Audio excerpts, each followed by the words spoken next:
오늘 이 시간 하나님께서 적으신 말씀은 사도행전 16장 1절에서 10절 말씀입니다.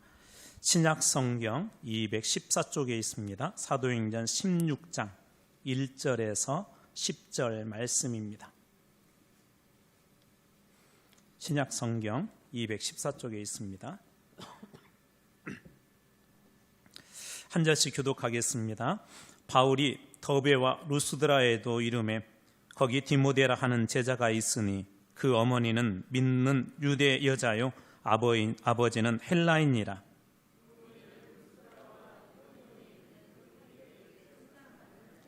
바울이 그를 데리고 떠나고자 할새 그 지역에 있는 유대인으로 말미암아 그를 데려다가 할례를 행하니 이는 그 사람들이 그의 아버지는 헬라인인 줄 다 알미러라.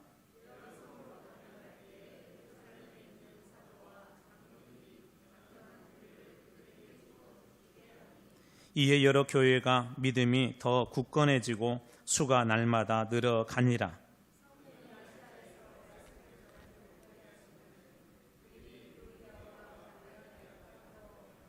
무시아 앞에 이르러 비두니아로 가고자 애쓰되 예수의 영이 허락하지 아니하시는지라.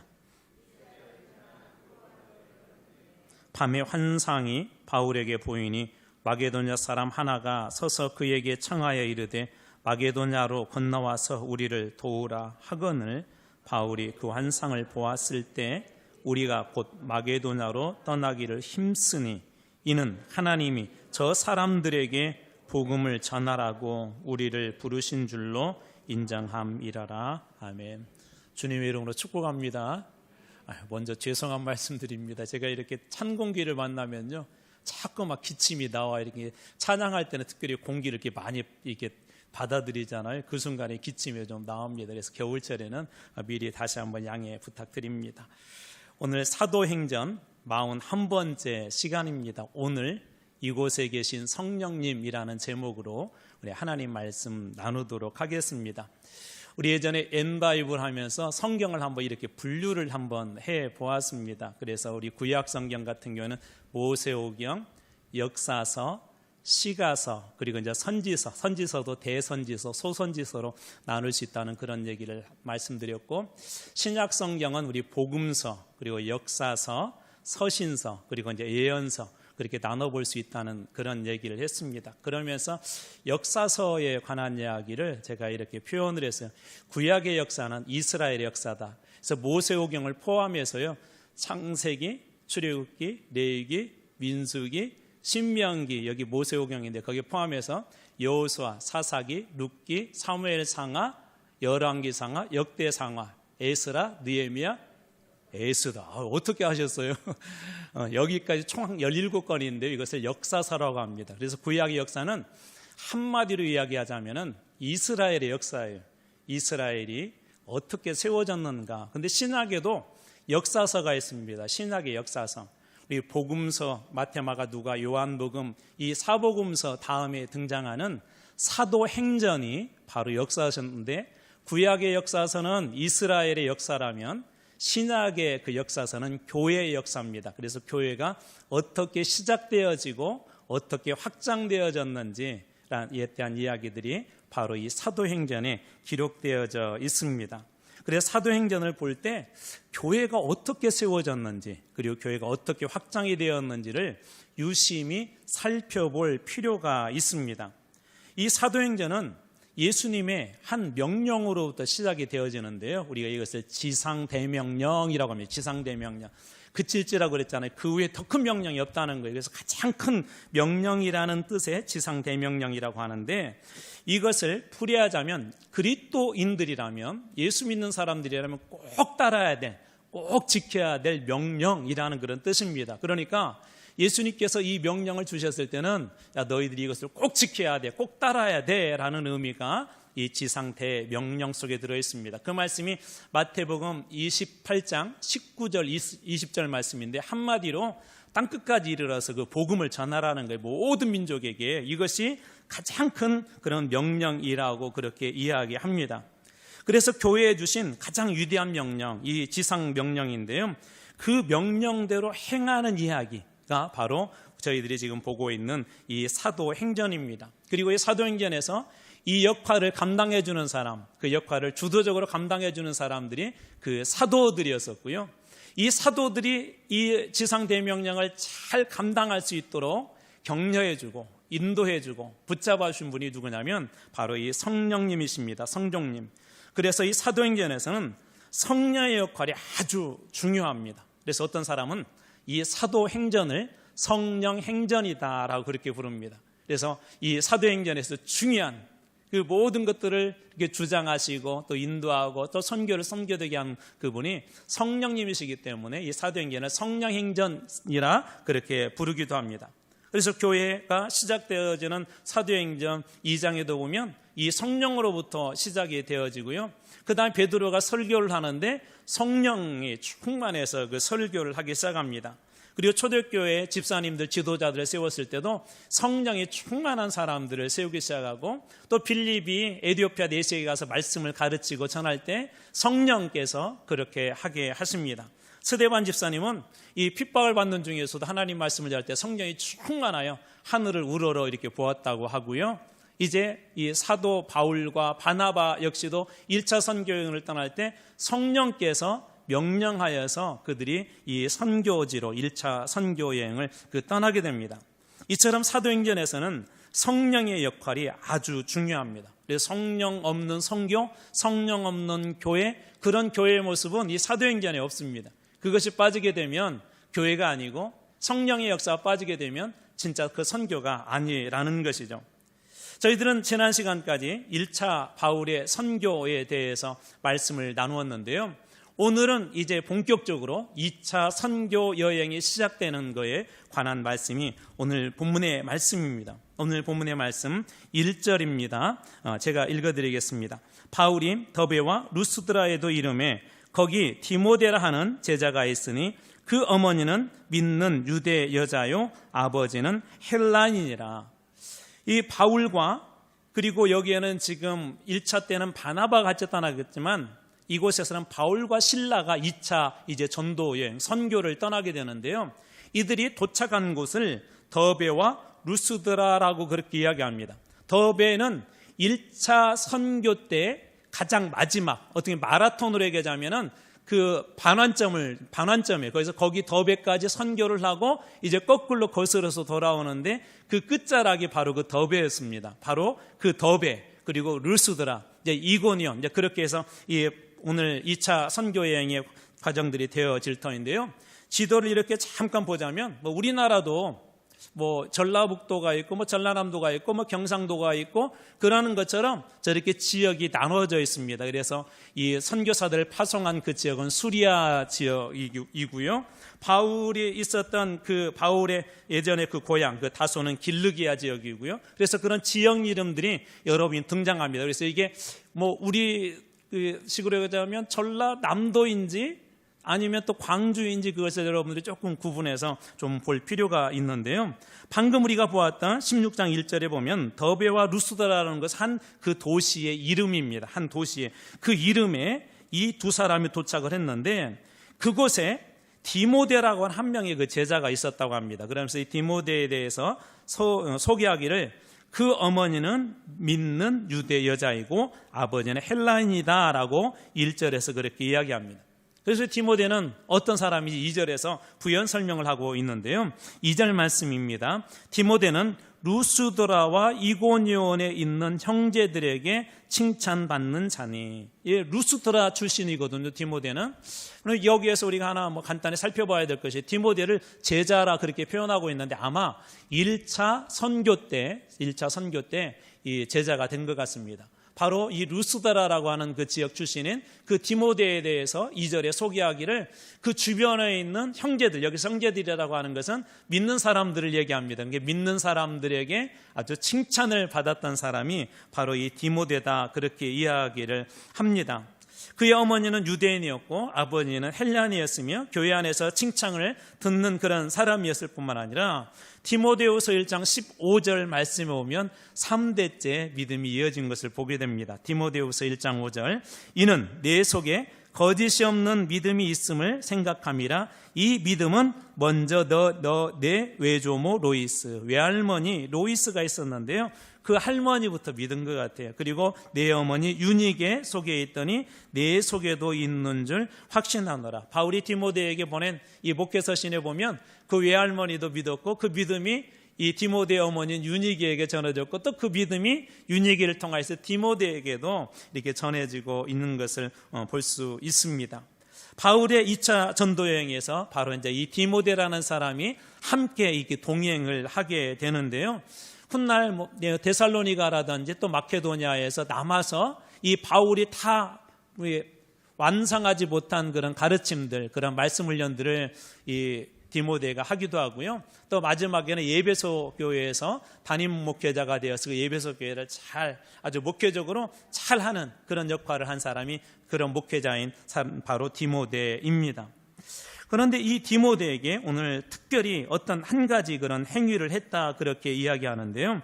3절 말씀입니다. 바울이 그를 데리고 떠나고자 할세. 그를 데리고 떠난다는 말은 무슨 얘기냐면, 이제 2차 선교를 위해서 지금 바울과 실라가 출발을 했는데, 거기에다가 디모데도 동행자로 그 2차 선교에 동행하기 위해서 디모데를 데리고 가려고 할 때 그 지역에 있는 유대인으로 말미암아 그를 디모데를 데려다가 할례를 행하니, 이는 그 사람이 그의 아버지는 헬라인인 줄 다 알미러라. 이게 무슨 얘기냐면, 2차 선교여행을 떠나려고 하는데 바울이 디모데에게 할례를 행했대요. 그 이유가 그 지역에 있는 유대인들 때문에 할례를 행했는데, 그 유대인들이 디모데의 아버지가 이방인, 헬라인이라는 것을 다 알기 때문에 할례를 행했다는 거예요. 우리 앞에서 이 할례와 구원에 대한 문제를 한번 다루었습니다. 사도 바울이 1차 선교를 마치고 수리아 안디옥 교회로 돌아왔는데, 예루살렘에서 온 어떤 유대인들, 교회가 정식 파송한 사람들이 아닌데요, 이 사람들이 와가지고 교회를 혼란스럽게 했지 않습니까? 어떻게 혼란스럽게 했죠? 교회 안에 와가지고는, 야, 너희들 구원 받으려고 하면 반드시 우리 유대인처럼 할례를 받아야 돼.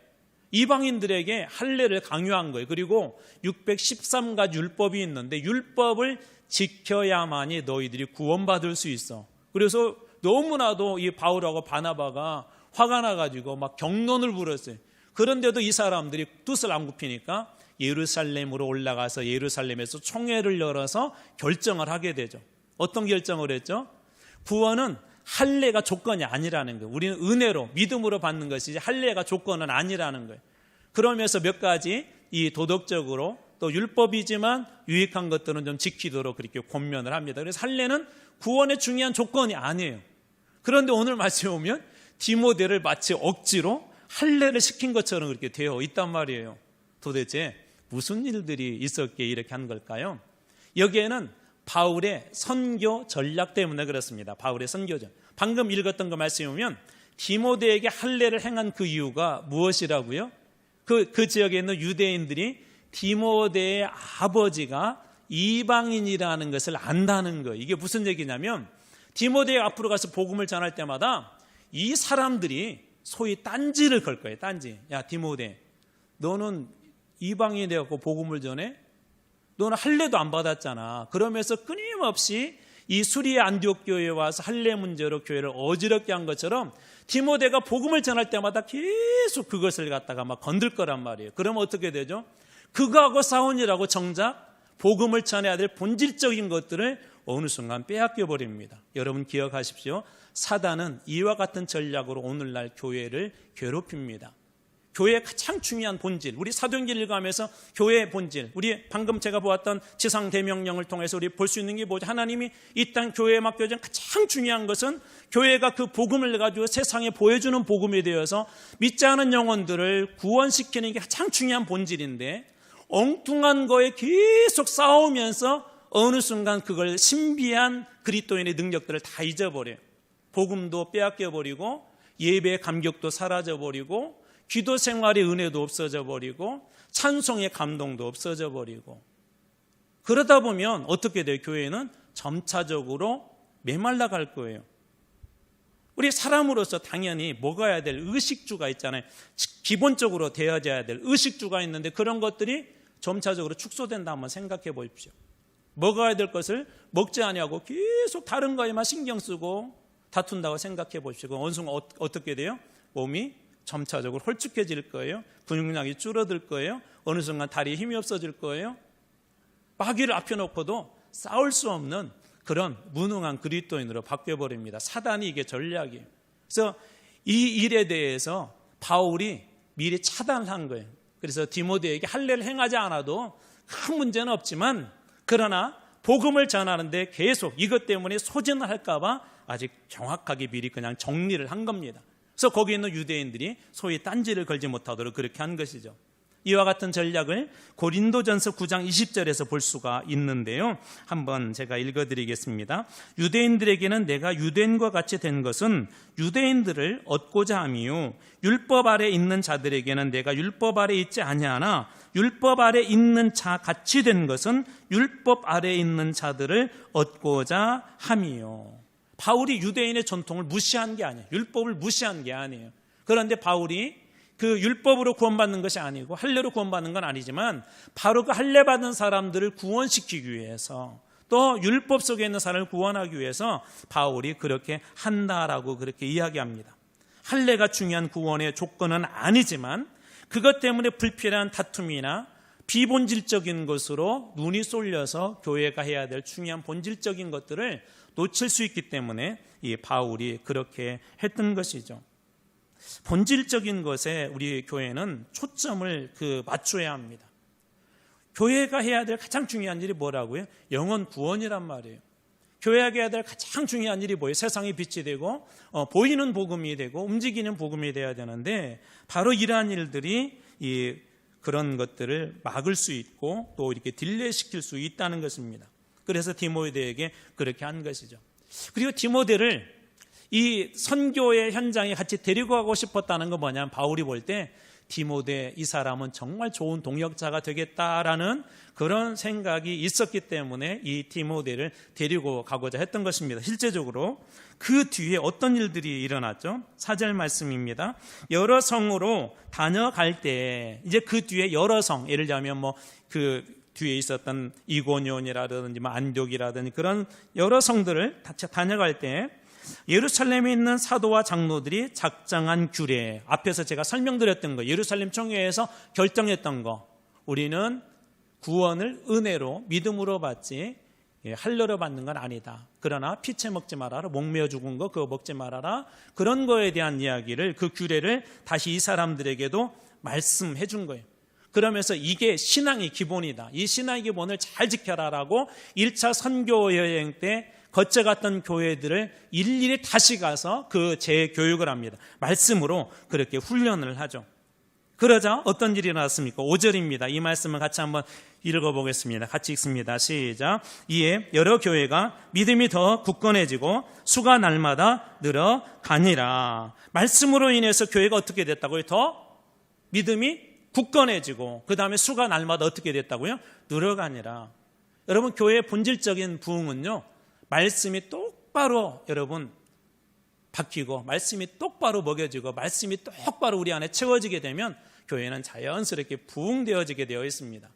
이 어려웠던 그 교회들, 혼란스러웠던 교회들에 가서 이 사도 바울이 예루살렘 총회에서 결정됐던 그 복음의 가장 본질적인 거, 은혜로 구원받는다, 그리고 몇 가지 지켜야 될 그런 거에 대해서 교회 얘기를 했더니 이 성도들이 아멘하고 그 말씀을 받아먹고 그대로 했다는 거예요. 그러자 교회들마다 믿음이 어떻게 했다? 굳건해지고 그 다음에 그 수가 날마다 늘어갔다, 그렇게 이야기합니다. 다시 바꿔서 얘기하자면 내적으로는 믿음이 굳건해지고 외적으로는 이 숫자적인 그런 부흥이 일어났다는 거예요. 저는 여러분들에게 말씀을 들을 때마다 이런 믿음이 굳건해지는 축복이 있기를 축복합니다. 우리 교회가 말씀에 아멘할 때마다 숫자적으로 다 부흥하기를 축복합니다. 여러분들이 어떤 사명을 가지셔야 되냐면요, 주님, 제가 앉아있는 옆자리 채우게 해주세요. 그런 사명을 가지셔야 돼요. 그래서 잘 앉아야 돼. 우리 우집사님 같은 거 지금 다 채워야 돼. 그쪽 줄 지금. 아멘 하시잖아요. 지경이, 우리 땅은 많은 거 이렇게 여러분 가지려고 그러시잖아요. 근데 왜 영적인 지경을 조금 가지려고 그래요? 그래서 우리 꿈꾸자고요. 우리 40주년 때는 우리 배가 시키는 거예요. 배가. 그러면 3년 남았잖아요. 3년에 한 명만 전도하시면 돼요. 진짜 기도 한번 해보세요. 기도하고 하나님 저도 전도하게 해주세요. 예수님의 지상 대명령 저도 한번 거기에 동참하게 해주세요. 저에게도 말씀 주셔서 믿음이 굳건해지게 하시고 저를 통하여서 하나님 우리 교회 영적인 부흥주 여러분 꿈꾸고 기도해 보십시오. 정말 신비한 능력들이 나타나게 될 줄로 믿습니다. 그래서 어떻게 됐다고요? 이 말씀을 통해 믿음이 굳건해지고 날마다 수가 더해가니라. 우리 앞으로 40주년까지 하나님께서 그렇게 은혜 주실 줄로 믿습니다. 우리 잘 아는 말씀이지만 한 절을 같이 한번 읽어볼까요? 로마서 10장 17절 말씀 같이 한번 읽어보겠습니다. 시작. 그러므로 믿음은 들음에서 나며 들음은 그리스도의 말씀으로 말미암았느니라. 아멘. 우리 저기 2층에도 중2층에도 우리 아이들이 이렇게 와 있는데요. 저는 얼마나 행복한지 몰라요. 저 아이들이 우리 여기 또 더 어린 아이도 우리 하은이 같은 아이들도 있지만 이렇게 그냥 대충 다닌 것 같아도요. 애들이 다 들어요. 다 듣고 배웁니다. 이 예배 드리는 자리에 와서 무엇 듣겠어요? 말씀 듣고 하나님 은혜 듣고. 제가 예전에 그 시골교회 한번 얘기했는지 모르겠어요. 우리 권사님이 늘 손주를 모든 예배에 다 데려가. 막 주일 오후 예배도 갖고 구역 예배도 이렇게 데리고 가는데 어느 날 주일 오후 예배를 드리는 거 보니까 얘가 찬송을 하는데 이렇게 흔들면서 찬송을 해요. 이렇게 흔들면서. 그래 나중에 무엇도 닮아간 줄 아세요? 무엇도? 우리 이쪽 아래 동네에서는 그런 말 쓰잖아요. 이 6살, 7살 된 애가요, 풍 신나네라는 말을 쓰더라고요. 어른들 흉내를 내는 거예요. 저는 특별히 우리 어린 자녀들에게 예배의 모습, 기도의 모습, 말씀 속에 사는 모습, 여러분들이 세상에 줄 수 있는 좋은 것들이 있지만 이 좋은 모습들을 신앙의 유산으로 넘겨주기를 축복합니다. 믿음은 무엇에서 난다고요? 들음에서. 우리 아이들이 그냥 지난 같지만 여러분 믿음은 들음에서 나요. 그래서 저는 여러분들에게 종종 이렇게 성경을 읽을 때 들음에서 난다고 하면 어떻게 하면 돼요? 말씀을 여러분 입술로 읽으세요. 그럼 여러분 귀가 들어요. 귀가. 우리 뇌는 제 뇌한테 조금 미안한 얘기인데 좀 멍청하대요. 말하면 자꾸 말하잖아요. 그러면 그런 줄 알고 믿는데요. 그런 적 있으시죠? 친구들이 너 예쁘다 예쁘다 그러면 예전에는 아니라고 생각했는데 자꾸 예쁘다고 하면 어떤 생각이 들어요? 내가 정말 예쁜가? 그래 나중에 나 정말 예뻐. 뇌는 그렇게 인식을 한대요. 그런데 여러분 하나님의 말씀은 살아있고 운동력 있는 말씀 아닙니까? 세상의 말도 우리 뇌를 속인다고 하는데 하나님 말씀은 진리의 말씀 아닙니까? 저는 그 말씀이 여러분 생각 속에 여러분 그 지식 속에 여러분 지혜 속에 들어가게 될 때 놀라운 일들이 일어나게 될 줄로 믿습니다. 믿음은 어디서 난다고요? 들음에서 나고 들음은 어디에서? 그리스도의 말씀으로 말미암았느니라. 그러니까 이런 놀라운 일들이 이 초대교회에서 계속해서 이어지고 있는 것입니다. 1차 선교했던 곳에서 그래서 이 말씀을 듣고 이 사람들이 믿음이 더해지고 교회가 숫자가 부흥할 수 있었던 것이죠. 자, 이렇게 순탄한 그런 믿음의 그 여정에 이제 말씀이 이 교회 안에 먹혀들기 시작하면서 새로운 선교의 구상이 이 사도 바울과 이 일행들에게 시작되어지게 됩니다. 그래서 이 사람들이 선교를 하게 되면서 방금 제가 말씀드렸던 더베, 루스드라, 이제 이고니온, 그 위쪽에 이제 비시디 안디옥인데 이 지역을 이렇게 선교를 하다가 어떤 구상을 하게 되냐면 여기는 1차 때 이제 선교했던 곳이에요. 이번에는 이제 아시아 지역으로 넘어가는데 우리가 소아시아 지역이라고 하는데요. 그곳으로 넘어가서 특별히 우리 예배소 교회라는 우리 얘기 들어보시죠. 예배소서의 그 수신처인 예배소 지역에 가서 한번 복음을 전하자, 아시아에 가서 복음을 전하자 하는 그런 계획이 있었어요. 그런데 놀랍게도 이 계획을 누군가 막습니다. 우리 6절 말씀, 이 말씀도 같이 한번 읽어볼까요? 같이 한번 읽습니다. 시작. 성령이 아시아에서 말씀을 전하지 못하게 하거늘 그들이 부르기아와 갈라디아 땅으로 다녀가 새로운 선교 구상을 하면서 이제 아시아, 거기에서도 아시아의 가장 중요한 이 에베소는 항구 도시예요. 국제적인 항구 도시입니다. 훗날 이 바울이 이 에베소에 가서 3년 동안 말씀을 가르치거든요. 그만큼 이 선교할 거리가 많은 지역이 그곳이에요. 어떻게 보면 이 바울의 결정과 이 일행의 결정들이 옳은 것이죠. 그래서 아시아 지역에서도 특별히 에베소 같은 지역으로 가서 선교를 해야지 그렇게 했는데 방금 읽었던 6절 말씀 보면 성령께서 아시아에서 말씀을 전하지 못하게 하셔서 이들이 부르기아와 여기 이제 지역 이름이에요. 우리 전라남도, 충청도 그 지역을 그 다음에 갈라디아 땅으로 다녀가 그렇게 이야기합니다. 그리고 7절 말씀에 보면 이렇게 말씀이 이어집니다. 무시야 앞에 이르러 비두아니아로 가고자 애쓰되 예수의 영이 허락하지 아니하시는지라. 무시야 앞에 이르러 비두니아로, 비두니아는 저 북쪽이거든요.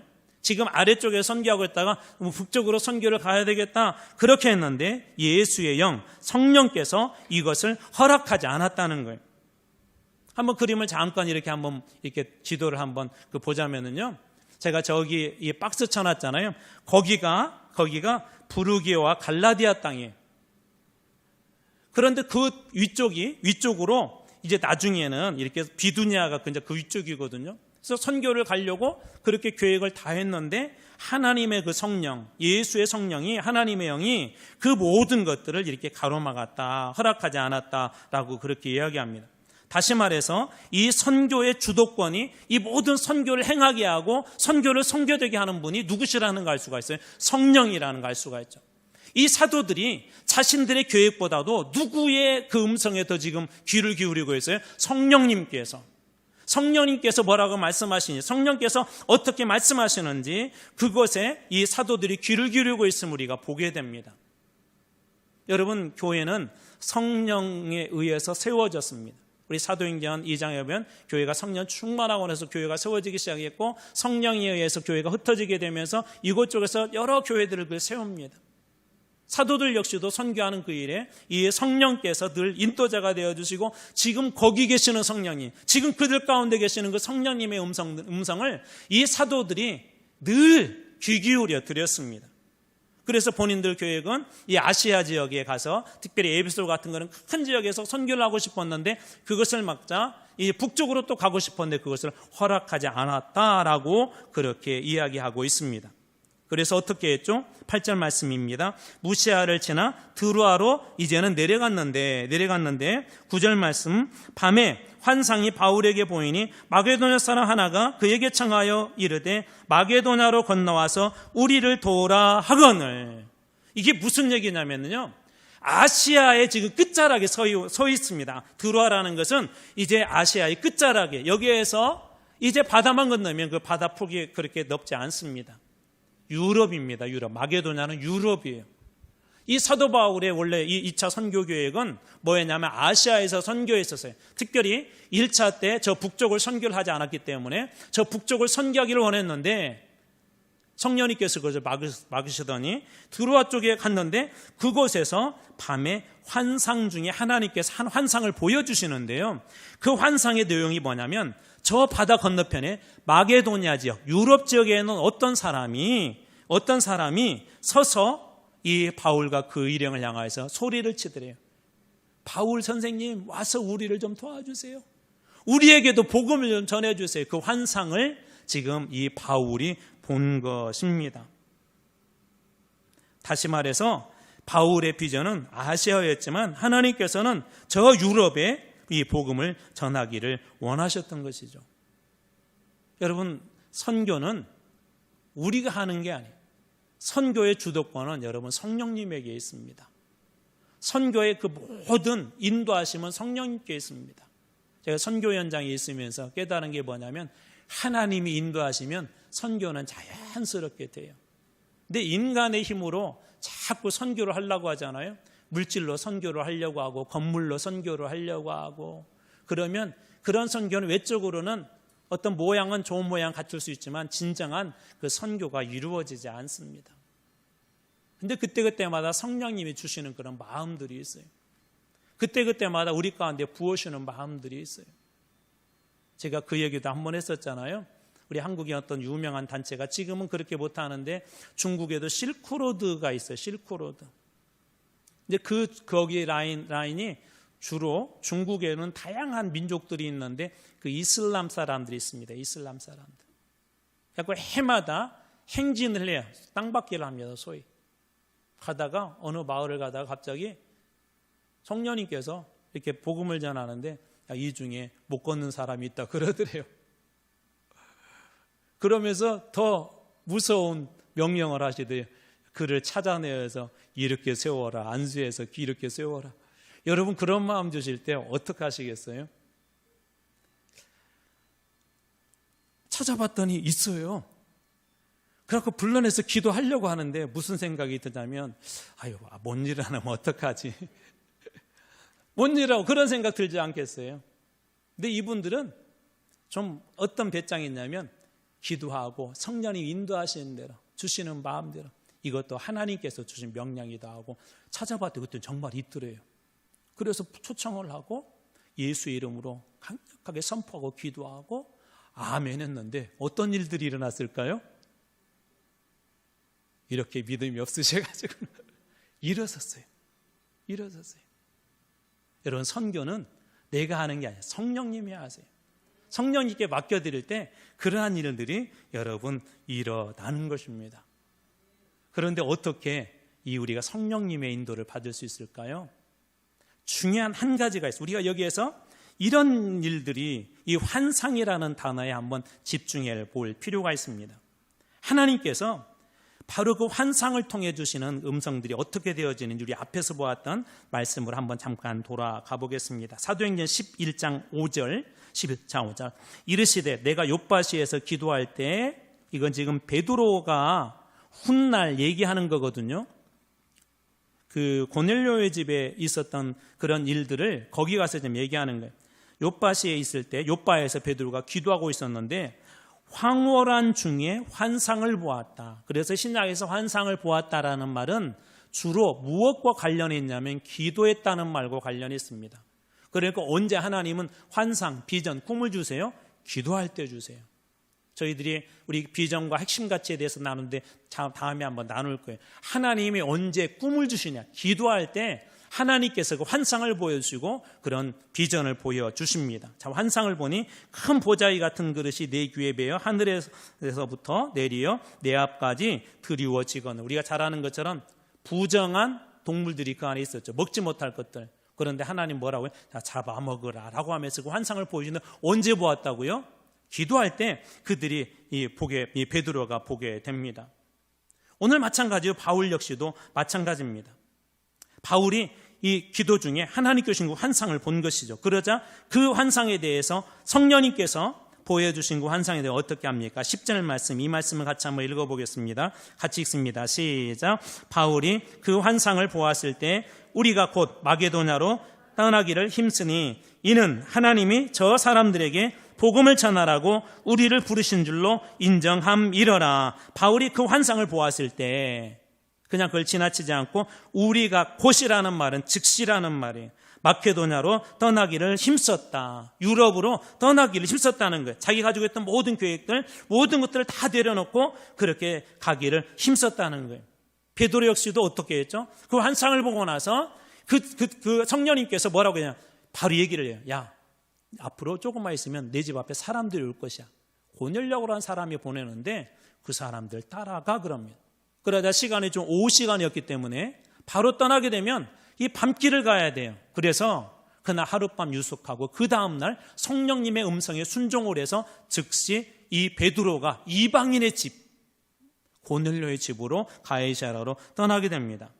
자, 한번 볼까요? 10장 19절 말씀, 사도행전 10장 19절. 자, 베드로가 그 환상에 대해 생각할 때 성령께서 그에게 말씀하시니 두 사람이 너를 찾을 것인데, 20절. 일어나 내려가 의심하지 말고 함께 가라. 내가 그들을 보내었느니라 하시니. 이 환상 중에 지금 누가 계속 말씀하세요? 성령님께서 말씀하시는 거예요. 그러니까 이 베드로의 입장에서는 이방인에게 선교하는 그 일을 지금 누가 계속 인도하고 계시는 거예요. 성령님께서 그렇게 하고 있는 것이죠. 뿐만 아니라 베드로가 그곳에 가서 말씀을 전했을 때는 이런 일들이 일어났답니다. 우리 같이 한번 볼까요? 사도행전 10장 44절 같이 한번 있습니다. 시작. 베드로가 이 말을 할 때 성령이 말씀을 듣는 모든 사람들에게 내려오시니. 성령께서 말씀하셔서 두 사람을 따라갔고 성령께서 말씀하신 대로 가서 복음을 전했더니 놀랍게도 거기에 있는 사람들이 이방인들이었는데 그들에게도 성령이 말씀을 듣는 사람들에게 내려오는 그런 놀라운 일들이 있었다는 거예요. 여러분, 종종 성령님께서 여러분들에게 말씀하실 때가 있어요. 갑자기 누가 생각이 나요. 그 사람에게 복음을 전해야 되겠다는 그런 부담감이 올 때가 있어요. 그러면 여러분 어떻게 하시면 돼요? 순종하세요. 가서 전하세요. 제가 어떤 분에게 이런 간증을 들었어요. 그런 마음을 계속 주셨는데 하나님 일주일만요. 제가 이번 주는 너무 바빠요. 시험도 있고 공부도 해야 되고 일주일만요. 그런데 그렇게 바쁜데 계속 야, 너밖에 없어. 너희 집 안에서 가서 복음자 너밖에 없어. 가서 좀 전해. 하나님 3일만요. 하나님 이틀만요. 근데 그 일주일 되기 전에 그분이 돌아가셨어요. 하나님께서 우리들에게 그런 마음을 주셨을 때는 오늘 베드로도 마찬가지, 베드로도 바울도 마찬가지 어떻게 해요? 곧 즉시 그것을 행동으로 옮깁니다. 복음을 전하는 일은 영혼을 살리는 일이기 때문에 그렇습니다. 성령님께서 오늘 이곳에 계시는 사람은요, 성령님께서 오늘 나와 함께 하신 사람에게는 늘 성령님 말씀하세요. 우리가 어떻게 할지. 특별히 영혼에 대해서 그렇게 말씀하세요. 뿐만 아니라 성령님께서 우리의 모든 걸음을 인도하세요. 우리를 보호해 주실 뿐만 아니라 우리를 살리실 뿐만 아니라 우리를 인도해 주십니다. 저는 여러분들이 날마다 오늘 이 베드로, 바울, 초대교회 사도들이 이 성령님을 음성을 따라 그들이 순종하고 따라갈 때마다 가는 곳마다 복음이 그곳에서 깊이 전해지고 많은 영혼들이 돌아오는 것처럼 오늘 지금 이곳에 계시는 성령님을 여러분들이 다 만나기를 축복합니다. 그리고 이제는 여러분들이 이 사도가 되어서 여러분들이 가는 발걸음마다 영혼들이 살아나고 생명이 회복이 되어지고 안진뱅이가 일어나는 그런 놀라운 역사가 오늘 이곳에 계신 그 성령님, 동행하시는 그 성령님으로 말미암아 여러분의 삶에도 풍성해지기를 축복합니다. 기도하겠습니다.